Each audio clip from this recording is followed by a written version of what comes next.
রমজানের প্রত্যেক রাতে আল্লাহ তাআলা বহু মানুষকে জাহান্নাম থেকে মুক্ত ঘোষণা করেন। তাহলে এই রোজা রাখার উপোস থাকার ভিতরে কোনো পার্থক্য নাই। 9 নম্বর হলো সাহরি এবং ইফতারে খেজুর খাওয়া। খেজুর দিয়ে সাহরি ইফতার করা। ইফতারে আপনি অন্য যা খান না খান, খেজুর দিয়ে খাবেন। নবী সাল্লাল্লাহু আলাইহি সাল্লাম আদা পাকা আদা খেজুর দিয়ে ইফতার করতেন, যেটাকে রোতাব বলা হয়। আর যদি সেটা না পাওয়া যেত, সাধারণ যে কোনো খেজুর, সেটাও না পাওয়া গেলে একটু পানি খেয়ে তারপর তিনি ইফতার করতেন। আমরা ইফতারে খেজুর খেতে হয় সুন্নাহ, এটা আমরা জানি, কিন্তু যেটা জানি না সেটা হলো সাহরিতে খেজুর খাওয়া। ভোর রাতে সাহরিতে খেজুর খাওয়া সুন্নত, এটা আগে কে কে জানতেন? হাত তোলেন। আগে জানতেন? মাশাআল্লাহ, হাত নামান। গত বছর রমজানে সাহরিতে ভাত তরকারি যাই খাইছেন না খাইছেন, একটা হলো খেজুর খাইছেন, কারা কারা হাত তোলেন? মাশাআল্লাহ, এদিকে সব আমল করা মানুষ, মাশাআল্লাহ। তাহলে তার ওয়াজ টোয়াজের কোনো দরকার নেই। এত নলেজেবল মানুষ, এত আমলদার মানুষ যদি এলাকায় থাকে, তাহলে ওয়াজের দরকারটা কি? আল্লাহ আমাদের সবাইকে আমলের তৌফিক দান করুন। ভাইরা আমার, ইফতারে খেজুর খাওয়া যেমন সুন্নাত, সাহরিতেও খেজুর খাওয়া সুন্নাত, কিন্তু খেজুর খাওয়া কোনো ফরজ ওয়াজিব না। খেজুরের দাম বেশি হয়ে গেছে, আপনি কিনতে অপারগ। যদি একটা খেজুরও পুরো রমজানে না খান, আপনার রোজার কোনো অসুবিধা হবে।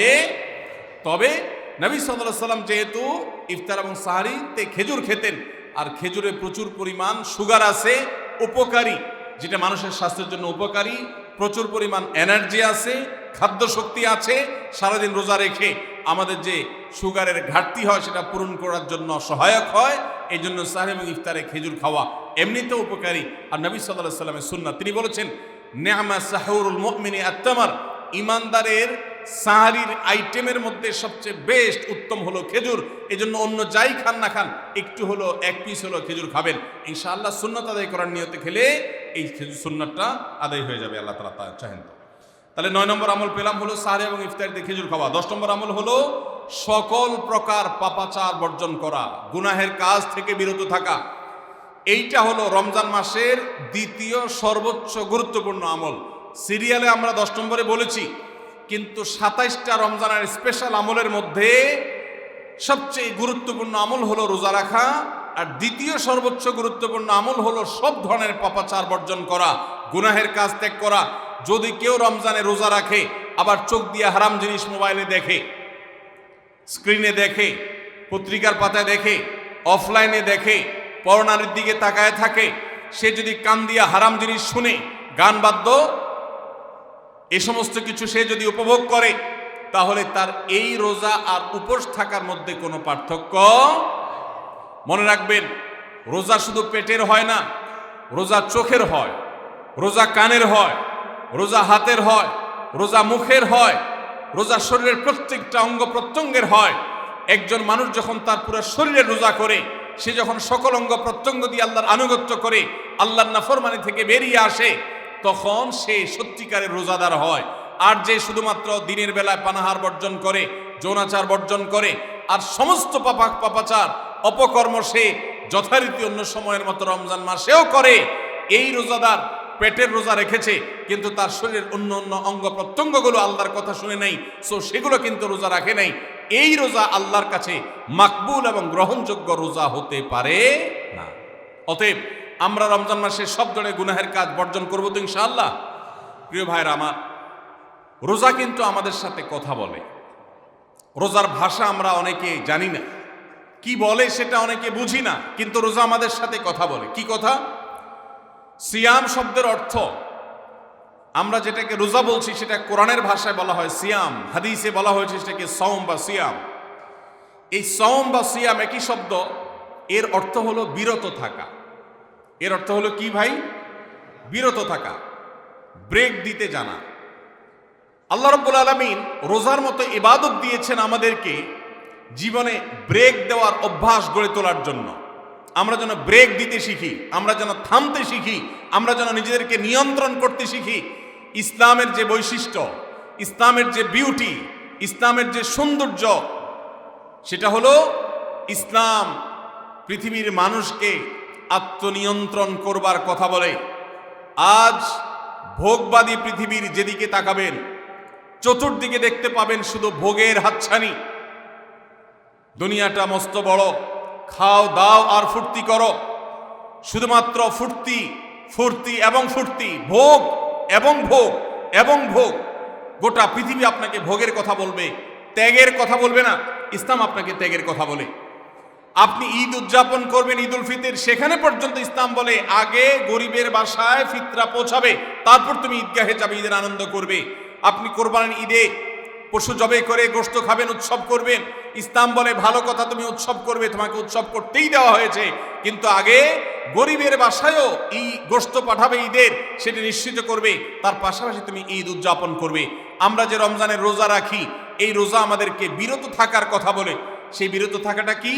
সেটা হলো আমরা যখন রোজা রাখি আমাদের পিপাসা হয়, আমাদের ক্ষুধা লাগে, পিপাসা হয়, আবার হাতের সামনে হয়তো পানিও আছে।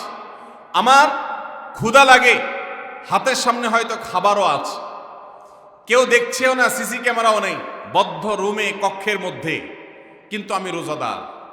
কোন রোজাদার রোজার মধ্যে খায়, পান করে? কেন? কারণ সে জানে আল্লাহ নিষেধ করেছে। আমরা যখন ইফতার সামনে নিয়ে বসে থাকি সন্ধ্যাবেলায়, ভাইরা আমার, সারা বছর নাস্তা তো আল্লাহ তাআলা কম হোক বেশি হোক সবাইকে করার তৌফিক দেন, আমরা সবাই তো কম বেশি নাস্তা করি। সারা বছর আপনি যদি বুফে গিয়ে 100 আইটেমের নাস্তা দিয়েও আপনি খাবার গ্রহণ করেন, সকালের ব্রেকফাস্ট আপনি খান, ইফতারের সময় মাত্র 2-4টা আইটেম নিয়ে বসে থেকে আজানের জন্য, সূর্য ডুবার জন্য যে অপেক্ষা করেন, ওই অপেক্ষার সময় যে অবর্ণনীয় স্বাদ আর তৃপ্তি পাওয়া যায়, পৃথিবীর সমস্ত খাদ্য গ্রহণের মধ্যেও এই তৃপ্তি বা স্বাদ নাই। নবী সাল্লাল্লাহু আলাইহি ওয়াসাল্লাম সেজন্য বলেছেন, লিসসাইমি ফারহাতান, রোজাদার ব্যক্তিকে দুটি আনন্দ দেওয়া হয়, ফারহাতুন ইনদা ফিতরি ওয়া ফারহাতুন ইনদা লিকাই রাব্বি। একটা আনন্দ হলো ইফতারের সময়, অবর্ণনীয়, ভাষায় প্রকাশ করবার অযোগ্য।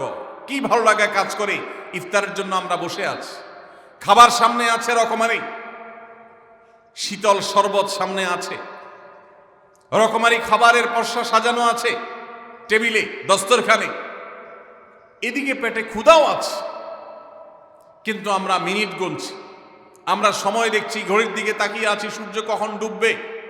সূর্য ডুবেছে আর সাথে সাথে আমরা ইফতার করছি। এই যে আল্লাহর নির্দেশের অপেক্ষা, ইসলাম রোজার মাধ্যমে আমাদেরকে সেই শিক্ষাটা দিতে চায়। রোজা আমাদের সাথে সেই কথা বলে যে দেখো, তুমি জীবনে বিরত থাকতে শিখো, গোটা পৃথিবী তোমাকে ভোগ শিখাবে, ইসলাম তোমাকে ত্যাগ শিখাবে, ইসলাম তোমাকে কন্ট্রোল করা শিখাবে। আমাদের তরুণদের চরিত্রকে নষ্ট করবার জন্য, তাদেরকে নানাভাবে উস্কানি দেওয়ার জন্য, বিনোদনের নামে, নিউজের নামে, বিজ্ঞাপনের নামে, বিভিন্ন নামে অশ্লীল নানা দৃশ্য, খোলামেলা দৃশ্য তাদের সামনে দেখানো হয়, ভোগের আহ্বান করা হয়। ইসলাম বলে, হে মুসলিম তরুণ, তোমার চোখের এরিয়ার মধ্যে কোনো পরনারী, কোনো সুন্দরী নারী পড়ে গেছে, তুমি আঁচ করতে পেরেছ, সাথে সাথে তোমার দৃষ্টিকে তুমি নিয়ন্ত্রণ করো, অবনত করো। কুল্লিল মুমিনিনা ইয়াগুদ্দু মিন আবসারিহিম ওয়া ইয়াহফাযু ফুরুজাহুম। আল্লাহ বলেছেন, হে রাসূল বলে দিন ইমানদার পুরুষদেরকে, তারা যেন তাদের চোখগুলোকে নামিয়ে রাখে, তাদের সম্ভ্রমকে তারা সংরক্ষণ করে। মনে রাখবেন, যা খুশি তা করতে পারা এটা যোগ্যতা নয়। নিজেকে নিয়ন্ত্রণ করলাম, যা খুশি তা করব না, এর নাম হলো যোগ্যতা। ডায়রিয়ার রোগী ডাইরেক্ট হয়ে যায়, যা খুশি যে করে, নিজের মন যেদিকে তাকে নাচায় সেদিকে নাচে, এই লোকটা অসুস্থ মানুষের মতো। আর মুসলিম যুবক, মুসলমান মানুষ, নারী পুরুষ, সে নিজেকে নিয়ন্ত্রণ করে। আল্লাহ এটা হারাম করেছেন, আমার মন চায়, চাইলেই আমি সেটা নিতে পারি, কিন্তু আমি নেব না। আমি একটা জিনিস ধরতে পারি, আল্লাহ হারাম করেছেন, সেজন্য আমি ধরবো না। এই শিক্ষাটা রমজান আমাদেরকে দেয়। অতএব রমজানের সবচেয়ে গুরুত্বপূর্ণ আমল হলো এই 10 নম্বর আমল, সেটা হলো পাপাচার বর্জন করা। নবী সাল্লাল্লাহু আলাইহি সাল্লাম বলেছেন, যে ব্যক্তি রমজানে রোজা রাখলো আর পাপাচার বর্জন করলো না, তাহলে এই রোজা রাখার উপোস থাকার ভিতরে কোনো পার্থক্য নাই। আল্লাহ আমাদের সবাইকে রমজান মাসে রোজা থেকে সকল হারাম, সকল নাজায়েজ কাজ, সকল গুনাহের কাজ ছাড়ার তৌফিক দান করবো না আমি। ভাইরা আমার, 11 নম্বর আমল হলো অধিক পরিমাণ দোয়া করা। রমজান মাসে রোজা রেখে আমরা বেশি বেশি দোয়া করব। চলতে ফিরতে, উঠতে বসতে দোয়া করতে পারেন। আমাদের মায়েরা অনেকে শুনছেন আমাকে, রমজান মাসে আপনি গৃহস্থলী কাজ করছেন, রান্নাবাড়া করছেন, ঘর ঝাড়ু দিচ্ছেন, আর মনে মনে আল্লাহর সাথে কথা বলেন। দোয়া মানে আল্লাহর সাথে কথোপকথন। আল্লাহ আপনি আমাকে মাফ করে দেন, আমার বাবাকে মাকে মাফ করে দেন, সন্তানগুলোকে হেদায়েত দান করেন, চোখের পানি ফেলেন। নিয়মতান্ত্রিক দোয়া, বসে বসে হাত তুলে দোয়া করবেন কেবলামুখী হয়ে, আবার চলতে ফিরতে উঠতে বসতে, এমনকি ওযু নাই সে অবস্থায় দোয়া করবেন। নবী সাল্লাল্লাহু আলাইহি ওয়াসাল্লাম বলেছেন 3 ব্যক্তির দোয়া ফিরিয়ে দেওয়া হয় না। কয় ব্যক্তির দোয়া? সালাতুন লা তুরাদ্দু দাওয়াতুহুম, 3 শ্রেণী মানুষের দোয়া ফিরিয়ে দেওয়া হয় না। এর ভিতরে এক শ্রেণী হলেন মাজলুম, কারোর জুলুমের শিকার হয়েছে এই ব্যক্তি। জালেমের বিরুদ্ধে যে তার মনের আকুতি থাকে, বদদোয়া থাকে, আল্লাহ সুবহানাহু ওয়া তাআলা এটা ফিরিয়ে দেন না। এই জন্য পৃথিবীর ইতিহাসের কোন জালিম আপনি দেখাতে পারবেন না যেই জালিমকে আল্লাহ ছেড়ে দিয়েছেন, আল্লাহ ছাড় দিয়েছেন কিন্তু চূড়ান্তভাবে ছেড়ে দিয়েছেন, এমন কোন জালিম আপনি দেখাতে পারবেন না। এই জন্য ভাই কখনো কোন অবস্থাতে কারো প্রতি আমরা জুলুম করব না। আল্লাহ আমাদেরকে সেটা মানার তৌফিক দান করুন। তাহলে 3 ব্যক্তির দোয়া কবুল হয়, ফেরত দেওয়া হয় না। তার ভিতরে একজন হলো মাজলুম, যার প্রতি আপনি জুলুম করেছেন, সে আপনার বিরুদ্ধে যে বদদোয়া করে, এটা লাগবেই লাগবে, আজ হোক আর 2 দিন পরে হোক। নাম্বার 2, মুসাফির, যে ব্যক্তি সফরে আছে, সফররত অবস্থায় সে যদি দোয়া করে, সে দোয়া আল্লাহ তাআলা কবুল করেন। 3 নম্বর হলেন রোজাদার ব্যক্তি, আসসাইম হাত্তা ইফতির, রোজাদার ব্যক্তি সারাদিন ভর রোজা করলে ইফতার রাগ পর্যন্ত, সারাদিন দোয়া করলে ইফতার রাগ পর্যন্ত তার দোয়া কবুল হয়। এই জন্য রোজা রেখে আমরা বেশি বেশি আল্লাহর কাছে দোয়া করবো ইনশাআল্লাহ। চলতে ফিরতে উঠতে বসতে মনে মনে আল্লাহর সাথে কথা বললেন, চাওয়া দাওয়াকে পেশ করলেন, বাস এইটাই হলো দোয়া। এটা হলো আমাদের রমজান মাসের 11 নম্বর আমল, বেশি বেশি দোয়া করা। 12 নম্বর আমল হলো মিথ্যা এবং কাজ পরিহার করা। রমজানের সকল পাপাচার তো পরিহার করবই, বিশেষভাবে মিথ্যা কথা, মিথ্যা কাজ পরিহার করা। কারণ নবীজি সাল্লাল্লাহু আলাইহি ওয়াসাল্লাম এর জন্য আলাদা নির্দেশ করেছেন। তিনি বলেছেন, মাল্লাম ইয়াদা কাওলা যুরি ওয়াল আমালা বিহি ফালাইসা লিল্লাহি হাজা আন ইয়াদা তাআমাহু ওয়া শারাবা। যে ব্যক্তি রমজানের রোজা রেখে মিথ্যা কথা, মিথ্যা কাজ ছাড়লো না, তার উপোস থাকায় আল্লাহর কোনো ঠেকা পড়ে নাই।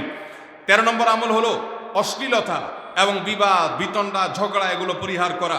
কারণ নবী করিম সাল্লাল্লাহু আলাইহি ওয়াসাল্লাম তিনি আমাদেরকে রমজান মাসে রোজা রেখে অশ্লীলতা পরিহার করতে বলেছেন। মোবাইলে হারাম জিনিস দেখলেন, টেলিভিশনে হারাম জিনিস দেখলেন, বা কোনো পত্রপত্রিকাতে খারাপ জিনিস, নিষিদ্ধ জিনিস দেখলেন, পরনারীর সৌন্দর্য দেখে আপনি হারাম স্বাদ নেয়ার চেষ্টা করলেন, তাহলে আপনার রোজার অঙ্গহানি হলো, রোজা প্রাণহানি হলো। এই রোজা নয়। এই জন্য এটাকে রমজান মাসে পরিহার করতে হবে, অন্য সময় তো বটেই।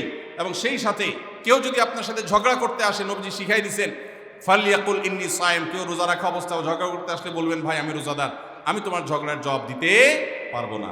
তাহলে ঝগড়া পরিহার করার জন্য রমজান মাসে আমরা এক্সারসাইজ করবো। 14 নম্বর, যে কোনো ভালো কাজ, যে কোনো নেকামল রমজান মাসে বেশি বেশি করবেন। কেন? কারণ রমজানের শুরুতে একজন ঘোষক বলে, ইয়া বাগিয়াল খায়রি আকবিল, হে ভালো কাজ প্রত্যাশী, যে ভালো কাজ করতে চাও, রমজান মাসটাই হলো ভালো কাজের সওয়াব বেশি পাওয়ার। অতএব এই মাসে ভালো কাজ করে, নেকামল করে, ইবাদত করে, কোরআন তেলাওয়াত, জিকির, আজকার যত রকম আছে এগুলো করে জান্নাতের পথে অগ্রসর হয়ে যাও। 16 নম্বর আমল হলো রোজাদারকে ইফতার করানো, অর্থাৎ নিজে ইফতার করার পাশাপাশি অন্য কোন রোজাদারকে ইফতার করাইলে আল্লাহ তাআলা ওই রোজাদার যে পরিমাণ সওয়াব পাবেন, আপনাকেও সেই পরিমাণ সওয়াব দিবেন ইনশাআল্লাহ।